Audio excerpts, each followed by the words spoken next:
it for the Redneck Garage. Well, before we get into the rest of the video, first thing I wanted to say was thank you if you're a subscriber to my channel. I appreciate every one of you reading and watching and making comments and everything like that.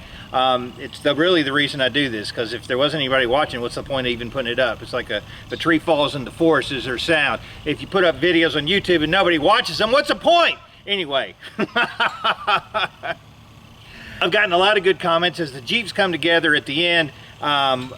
Tires are too small, wheels look gay, and you know what, I agree with you on that, but I'm getting some scratch together to buy some new tires for the Jeep, and at the same time I'm going to have to re-gear it, because if it's a 2.5, you can't just put big tires on it and continue to drive it because there's just no oomph in the motor. You have to re-gear. So that's going to be coming up. I'm going to get bigger tires and re-gear. And then we had some comments about my Fender Flairs, and here's a little clip on that. Before I sign off, I want to bitch a little bit about Lego Man, who made a comment about my Fender Flairs being too wide for the tires.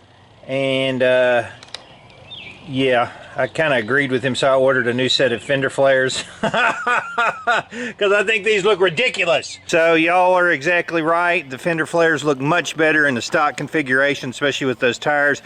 I want to get some bigger diameter tires, but maybe not so much wider. I don't really need wider, just taller. So that's probably where we're going to go. These are 30, so probably going to a 32, 33, somewhere around that. But the Fender Flairs look much more normal and better in the stock configuration. So there's one of your comments, guys, that I really did appreciate. And we changed it. So anyway, clearly I actually do listen and think that some of your suggestions, not all of them, but some of your suggestions are really poignant and really help me out to take a look at it and go, yeah, I think you're right about that. So just all in all, just thank you guys for being subscribers and part of this little community called the Redneck Garage. So let's get going on the video, and it's going to be about alignment on a Jeep.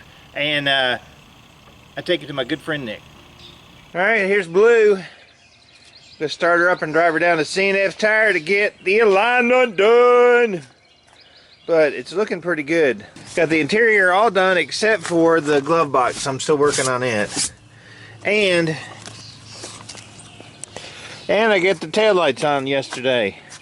And I think they look mighty fine. So I'm going to drive it down to C&F Tire to the alignment shop with no tag. Hopefully we won't get arrested. But you never know. Well, I do have a check engine light, but the clock springs seem to have fixed the airbag, as well as hooking up the switch down there below. But airbag light's off, so we should be good on that. Alright, we're at C&F Tire here in Franklin, Tennessee. Nick is the master of all things alignment. And there it is.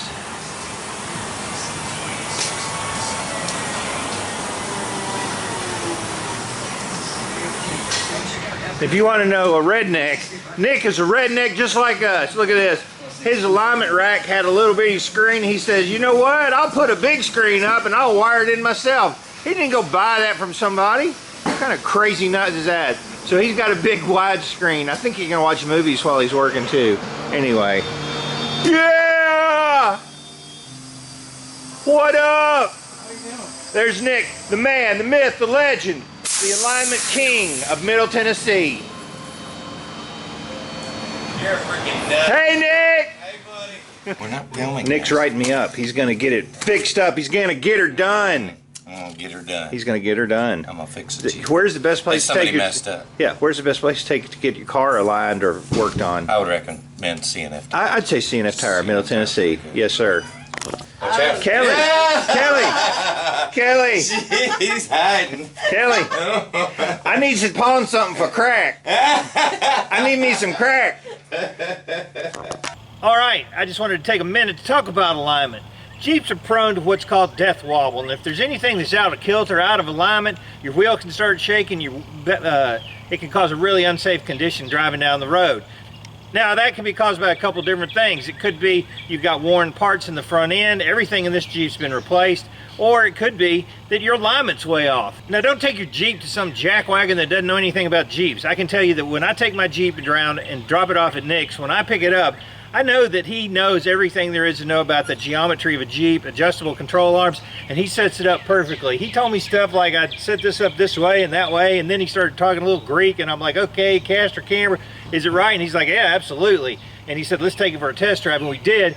And you know what? It is spot on. So take your Jeep to somebody that knows what they're doing. Don't take it down to Pep Boys to some guy that doesn't know anything, because you could just end up worse off than before. So I really do appreciate Nick and his knowledge and expertise in setting up the Jeep, and that's where I always take mine. If you're in Middle Tennessee, anywhere in this area, make sure you check out CNF Tire right here in Franklin, because he will do you right.